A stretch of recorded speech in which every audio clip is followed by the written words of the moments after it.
તમે બહુ પાપો કર્યા છે, પણ જો સાચા દિલથી તમે મારા શરણે આવશો તો હું તમારા પાપ ધોઈ નાખીશ.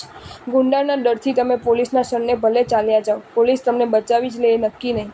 એશિયાના 1 નંબરના ડૉક્ટરના શરણે તમે ચાલ્યા જાઓ, એ તમારા શરીરને દર મુક્ત કરી દે એ નક્કી નહીં. પણ ભલે તમે શબ્દોમાં વર્ણવી ન શકાય અને કાગળમાં લખી ન શકાય એવા અને એટલા નિંદ્ય કક્ષાના પાપ કર્યા છે, પણ એ બદલ તમે જો પશ્ચાતાપના આંસુના શરણે ચાલ્યા જાઓ તો એ આંસુઓ તમારા તમામ પાપોને સાફ કરી નાખ્યા વિના રહેતા નથી. યાદ રાખજો, જમીન પર રહેલ પાણી ભલે ને ગટરનું છે કે ખાબોચિયાનું છે, આગને સમર્પિત બની જઈને જ્યારે વરાળમાં રૂપાંતરિત થઈ જાય છે ત્યારે એ પીવાલાયક બનીને જ રહે છે.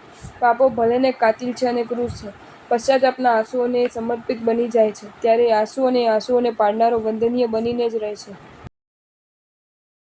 જો તમને આ વિડીયો ગમ્યો હોય તો આ વિડીયોને લાઇક કરો અને શેર કરો, અને આવા જ નવા વિડીયો જોવા માટે જૈન ફેક્ટ્સ એન્ડ સ્ટોરીઝની ચેનલને સબસ્ક્રાઇબ કરો. ધન્યવાદ.